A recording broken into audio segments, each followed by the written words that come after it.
சுந்தரையர், என்ன படிப்பெல்லாம் முடிஞ்சுதா? வேலை எதுவும் உனக்கு கிடைச்சிருக்கா என்றார். அதற்கு இவன், முடிஞ்சுது. நாளையிலிருந்து அப்பாவுக்கு தெரிஞ்ச ஒரு தொழிற்சாலையில் வேலைக்கு போக போகிறேன். அங்கே வேலைக்கு போகிறது என் படிப்பு சார்ந்த துறை இல்லை. ஆனால் அப்பா தான் சும்மா இருக்க வேண்டாம், உன்னோட துறையில் வேலை கிடைக்கிற வரைக்கும் இங்கே போன்னு சொன்னார் என்றான். அதுக்கு என்னடா, இங்கே வேலைக்கு போயிட்டே அங்கே முயற்சி செய், கூடிய சீக்கிரம் கிடைக்கும் என்றார். சரி என்பது போல கோயிலிலிருந்து வெளியேறினான்.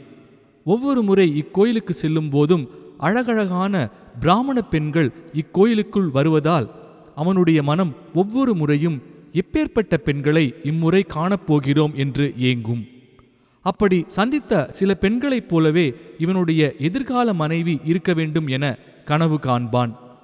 கோயிலுக்குள் வெளியில் விளக்கு விற்பவரிடம் சென்று, இங்கே கிட்டார் கிளாஸ் பக்கத்தில் எடுக்கிறாங்கன்னு கேள்விப்பட்டேன், எங்கேன்னு உங்களுக்கு தெரியுமா என்று வினவினான். அதற்கு அவர், பக்கத்து தெருவில் நுழைஞ்ச உடனே இடதுபுறமா 2வது வீடு என்று கூறினார். அவருக்கு நன்றி கூறியபடியே வேகமாக அங்கே செல்லத் தொடங்கினான். அந்த வீட்டின் அருகே சென்றவுடன் ஒரு பெண் கிட்டார் மாட்டிக்கொண்டு உள்ளே செல்வதை கண்டான். அந்த பெண்ணை பின்தொடர்ந்தபடியே சென்றான். அது ஒரு சந்து போல சற்று தூரத்திற்கு இருந்து பின் இடப்புறமாக செல்ல வேண்டியிருந்தது. அந்த பெண்ணை பின்தொடர்ந்து இடப்புறம் திரும்பியவுடன் பலர் கிட்டார் வாசித்து ஒலி எழுப்புகின்ற சத்தம் இவன் காதுகளில் கேட்கத் தொடங்கியது. இசைப்பள்ளியின் வாசலை நெருங்கிய அவன் உள்ளே சென்றதும் சிறுவர்கள், இளைஞர்கள், இளைஞிகள் கிட்டார் மற்றும் பியானோக்களை இசைத்து கொண்டிருந்தனர். இவன் கிளாஸ்ல சேரணும், அதான் யார் மாஸ்டர் என்றான். அங்கிருந்த ஒரு சிறுவன், மாஸ்டர் உங்க கிளாஸ்ல சேர்றதுக்காக கேட்டு ஒருத்தர் வந்திருக்கார் என்றதும் மாஸ்டர் ஒரு இளைஞர் அருகில் பியானோ வாசிப்பதற்கான நுணுக்கங்களை விளக்கிக் கொண்டிருந்தார். பின்பு இவன் இருக்கும் திசையை நோக்கிய அவர் சற்று நேரத்திற்கு அங்கிருக்கும் இருக்கையில் உட்காரவும் வருகிறேன் என்றார். இவன் சரி என்றபடி தலையசைத்து இருக்கையில் அமர்ந்தான். பின்பு அங்கிருப்பவர்களை சுற்றி சுற்றி பார்த்து கொண்டிருந்தான். அங்கிருக்கும் இளைஞர்களுக்கு நிகராக பெண்களும் அதிகம் காணப்பட்டனர்.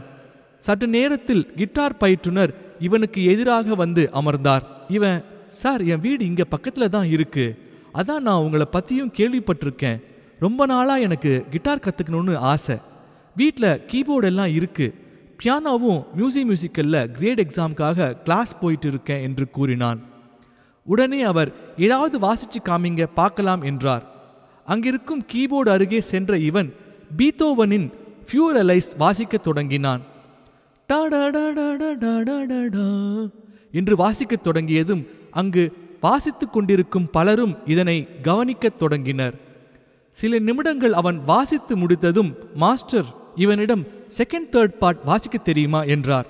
அதற்கு இவன், இப்பதான் பிராக்டிஸ் பண்ணிட்டு இருக்கேன் என்றான். இவன் அதனை வாசிக்க தொடங்கியதும் பலர் இவன் அருகில் வந்து பார்த்தனர். மாஸ்டர் இவன் வாசித்து முடித்ததும் சிரித்துக்கொண்டே, பரவாயில்லை, நல்லா பிராக்டிஸ் பண்ணியிருக்கீங்க என்று பாராட்டினார்.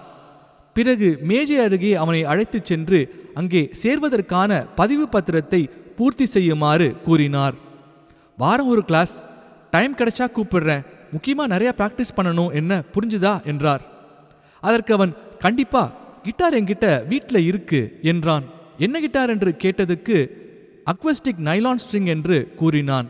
அப்போ அதில் நீ கிளாசிக்கலும் வாசிக்கலாம், கற்றுத்தரேன், அடுத்த வாரத்திலிருந்து வந்துடு என்றார். மிகவும் மகிழ்ச்சியான மனநிலையில் அங்கிருந்து கிளம்பினான். ஆனால் அந்த மகிழ்ச்சி அவனுடைய வீட்டிற்கு சென்றவுடன் குறைந்தது. ஏனெனில் நாளையிலிருந்து இவன் வேலைக்கு செல்ல வேண்டும். விஜயனுடைய மனநிலையும் அவர்கள் வீட்டில் வாழும் மற்ற 4 மனநிலையும் மிகவும் வேறுபட்டதாகவே இருந்தது. இவனுடைய உலகம் கலை, கற்பனை, இசையாகவும் மற்ற 4 மனநிலை சராசரியான மனிதர்கள் வாழும் மனநிலையாகவும் இருந்தது. அடுத்த நாள் திங்கட்கிழமை காலை வேகமாக குளித்து முடித்து கிண்டியில் உள்ள தொழிற்பேட்டையில் பஸ் பிடித்து இறங்கினான். தொழிற்பேட்டை என்பதால் பரபரப்பாக மனிதர்கள் இங்கும் அங்குமாக நடமாடிக்கொண்டே இருந்தனர். அதில் பலர் காக்கி மற்றும் பழுப்பு நிற சட்டை அணிந்திருந்தனர். அங்கிருக்கும் ஒரு டீ கடையில் இந்தியன் ரப்பர் கம்பெனி எங்குள்ளது என்று விசாரித்தான். அவர் இப்படியே நேராக சென்றால் கடைசியில் உள்ளதாக தெரிவித்தார். இதுவரை வேலைக்கு சென்று பழக்கம் இல்லாததால் அங்கு செல்வதற்கு முன்பாக சற்று பதட்டமாகவும் பயமாகவும் இருந்தது. எது எப்படியோ கம்பெனியை நெருங்கிவிட்டான். உள்ளே நுழைந்ததும் செக்யூரிட்டியிடம் மேனேஜரை போய் பார்க்கணும் என்றான். செக்யூரிட்டி அவனிடம் யார் வர சொல்லியிருந்தாங்க என்று கேட்டதற்கு அந்த தொழிற்சாலையை நடத்தும் முதலாளியின் பெயரை கூறினான். அழகப்பன் சார் வர சொல்லி இருந்தாங்க அதான் என்று இழுத்தான். செக்யூரிட்டி போனை எடுத்து மேனேஜருக்கு இன்டர்காமில் அழைத்தார். வர சொல்லுங்க என்றதும் மேனேஜரின் அறைக்குள் நுழைந்தான். அவர் கம் இன்சைட் என்றார். சார் ஐ எம் விஜய் என்று அறிமுகப்படுத்திக் கொண்டு ஆங்கிலத்தில் அழகப்பன் சார் வர சொல்லி இருந்தார் என்றான். மேனேஜர் போஸை பார்த்ததும் வடநாட்டைச் சேர்ந்தவர் போல் தெரிந்ததால் தமிழ் அவருக்கு சுத்தமாக தெரியாது என்று தீர்மானித்தான். போஸ் மேலே போய் வேலு என்கின்ற மேற்பார்வையாளர் இருப்பார், நான் முன்னரே நீங்கள் வருவதை தெரிவித்து விட்டேன், அதனால் அவரை சென்று சந்திக்கவும் என்றார். மேலே சென்றதும் ஒரு மேஜையில் நல்ல கருமையான நிறத்தில் நடுத்தர வயதுக்கும் சற்று குறைவாக ஒருவர் அமர்ந்திருந்தார். இவன் வேலு என்று இழுத்தான். அதற்கு ஆமா நான் தான், நீங்க என்றதும் போஸ் சார் தான் உங்களை பார்க்க சொன்னாங்க என்றான். உட்காருங்க என்றார். என்ன படிச்சிருக்கீங்க? சாஃப்ட்வேர் இன்ஜினியரிங் முடிச்சிருக்கேன். எந்த காலேஜில்? வெங்கடேஸ்வரா இன்ஜினியரிங் காலேஜில் தான் முடித்தேன் என்றான். ஏன் இப்போ ஐடிக்கு தான் நிறைய ஸ்கோப் இருக்கே, கேம்பஸ் இன்டர்வியூவில் வேலை கிடைக்கலையா என்று கேட்டார். இல்லை கிடைக்கல என்றான். சம்பந்தமே இல்லாமல் இங்கே வேலைக்கு வந்திருக்கீங்க? இல்லை எங்கள் அப்பாவுக்கு அழகப்பன் சார் ரொம்ப பழக்கம், அதான் போன வாரம் வந்து அப்பா சாரை பார்த்தப்போ பையன் என்ன பண்ணுறான்னு கேட்டார். அதுக்கு அப்பா பையன் வீட்டில் தான் இருக்கான் என்றதற்கு சும்மா இருக்கிறதுக்கு பதிலாக வேலை கிடைக்கிற வரைக்கும் இங்கே வந்து வேணா வேலை செய்யட்டும் என்றார் போல. அதற்கு எங்கள் அப்பா நானே கேட்கலாம்னு இருந்தேன், நீங்களே வர சொல்லிட்டீங்க என்றார். அதனால தான் என்றதும் இருக்கையில் சாய்ந்திருந்த வேலு இருக்கைக்கு முன் வந்து சற்று பவ்யமாக இவனிடம் நடப்பது போன்று அவருடைய உடல் மொழியை மாற்றினார். சூப்பர்வைசர் வேலு இவனிடம் ஃபேக்டரிக்கு போகலாமா என்றதும் ஆர்வமாக போகலாம் சார் என்றான். பின்புறமாக உள்ள ஃபேக்டரிக்குள் இவர்கள் நுழைந்ததும் பேசிக்கொண்டிருந்த தொழிலாளர்கள் வேலையில் மும்முரமாக ஈடுபடுவது போன்று பாவனை செய்து கொண்டனர். சற்று நேரத்தில் ஃபேக்டரி மிகவும் வெப்பம் நிறைந்துள்ளதாக விஜய் உணர்ந்தான். அங்கே பல ரப்பர் மோல்டிங் மிஷின்கள் ஒன்றை அடுத்த ஒன்றாக இயங்கிக் கொண்டே இருந்தது. மிஷின்களின் ஒரு புறத்தில் ரப்பர் திரவியங்களை தொழிலாளர் ஒருவர் நிரப்பிக் கொண்டிருக்க, சில நிமிட கணக்குகளை அலாரம் வைத்துக்கொண்டு மோல்டிங்கிலிருந்து அதனை வெளியில் எடுத்து கொண்டும் இருந்தனர். மிஷின்களிலிருந்து வெளியேறும் மிகுந்த வெப்பத்தின் காரணமாக தொழிலாளர்களின் சட்டை முழுவதும் நனைந்து அவர்கள் அனைவரும் வேர்வை மழையில் நனைந்து கொண்டிருந்தனர். வேலு ஒரு தொழிலாளரிடம் சென்று, என்ன எப்ப பார்த்தாலும் பேசிக்கிட்டே இருக்க, ஒழுங்கா வேலை பார்க்கிற வழியப்பார் என்று கடிந்து கொண்டார். சற்று நேரத்தில் விஜயை அழைத்த வேலு, இனிமேல் இவங்களை சூப்பர்வைஸ் பண்றது தான் உங்களோட வேலை என்றார். அதற்கு அரைமனதுடன் சரி என்றான். வேலு மேலே சென்ற பின்பு தொழிலாளர்கள் வேலை செய்து கொண்டிருப்பதை கவனித்தான். சற்று நேரத்திற்கு இவனை யாரும் சட்டை செய்வதாக தெரியவில்லை.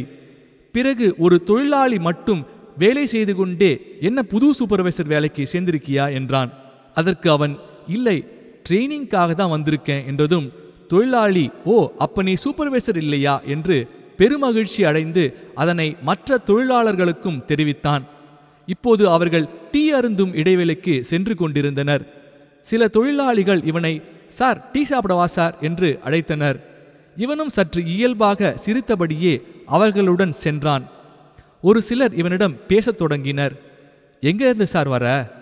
ஏன் சார் இங்கெல்லாம் நின்று அவஸ்தைப்படுற?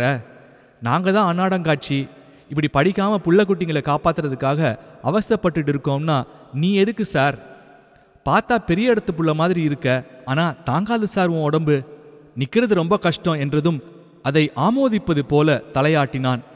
சில நிமிடத்தில் தொழிலாளர்கள் அனைவரும் அவர்களுடைய பணிக்கு சென்றுவிட இவனுக்கு தலை சுற்றியது.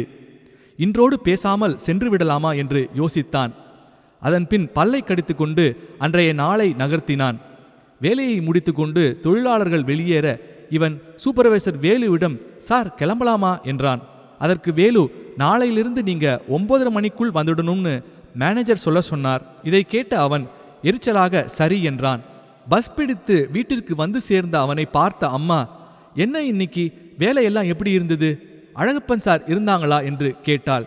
அதற்கு அவர் இல்லை என்றும், வேலை செய்கிற இடம் ஒரே அனல், சுத்தமா எனக்கு அங்கே போகவே பிடிக்கல என்று கூறினான். இப்பதானே வேலைக்கு முதல் வாட்டி போயிருக்க, போக போக பழகிடும் என்றாள். அதற்கு விஜய், அப்பா கிட்ட சொல்லிடு, நான் இந்த மாதம் வரைக்கும் தான் போவேன், அதுக்கு பிறகு எனக்கு அந்த கம்பெனிக்கு போகிறதா உத்தேசம் இல்லை என்றான். இப்படியே அந்த வாரத்தை கடத்தி கொண்டு வேலைக்கு சென்றதில் வார இறுதி நாட்களான சனி மற்றும் ஞாயிறு 2 நாட்களும் அவனுக்கு விடுமுறை என்பதில் பெருமகிழ்ச்சி அடைந்தான். வெள்ளிக்கிழமை மாலை மிகவும் உற்சாகமாக வீட்டை வந்தடைந்தவுடன் கிட்டாரை தேடினான். 3 மாத நாய்க்குட்டி அவன் கால்களுக்கு இடையே நுழைந்து அவனுடன் விளையாடியது. அவனும் உற்சாகமாக டிம்மியை அழைத்து சற்று தூரம் ஓட அவனை துரத்தியவாறு சென்று அவன் கால்களை வருடியது. அதே நேரம் வியாபார வேலைகளை முடித்துக்கொண்டு விஜயின் தந்தை எப்போதும் அவர் அலுவலகத்திற்கு எடுத்துச் செல்லும் கருப்பு பெட்டியுடன் முறைத்து கொண்டே வீட்டிற்குள் நுழைந்தார். விஜயின் அப்பாவை கண்ட டிம்மி அவருடன் விளையாடுவதற்காக அவரை துரத்தியது. ஏன் இந்த சனியா என்னை துரத்துது? நான் வீட்டில் இருக்கிறது இதுக்கு பிடிக்கலையா? நான் இந்த நாயை கொண்டு போய் விட சொன்னேனே, இன்னும் ஏன் கொண்டு போய் விடல? விஜயின் கடைசி தம்பி தயாவை அழைத்து, ஏண்டா இன்னும் கொண்டு போய் விடாம இருக்க என்று கோபமுற்றார். அதற்கு அவன், இதை வாங்கின டாக்டர்கிட்ட கொண்டு போனேன், அவர் இப்போ நீ கொஞ்ச நாளைக்கு வீட்டிலேயே வச்சுக்கோ, நான் யாராவது கேட்டாங்கன்னா உனக்கு சொல்றேன், அப்போ கொண்டு வான்னு சொல்லிட்டார். ஆமாம், உங்ககிட்ட விற்றவன் தான் அதை வாங்கிக்க போறான் பாரு, நானும் அதை நம்பணும், எனக்கு தெரியாது, சீக்கிரமா இந்த நாயை டிஸ்பஸ் பண்ற வழியை பார் என்றார். என்னதான் அண்ணன் தம்பிகளாக விஜயும் தயாவும் வீட்டில் இருந்தாலும் சில ஆண்டுகளாக அவர்கள் இருவருக்குள்ளும் பேச்சுவார்த்தை என்பதே கிடையாது. ஏதோ சின்ன சின்ன சண்டை இருவருக்குள்ளும் அடிக்கடி வந்து கொண்டே இருக்க ஒரு கட்டத்தில் இருவரும் பேசுவதையே நிப்பாட்டிக் கொண்டனர். இருவரையும் எவ்வளவோ சமாதானம் செய்தும் இருவரும் அதற்கு உடன்படுவதாக இல்லை. இதன் தொடர்ச்சி அடுத்த பதிவில். நன்றி, வணக்கம்.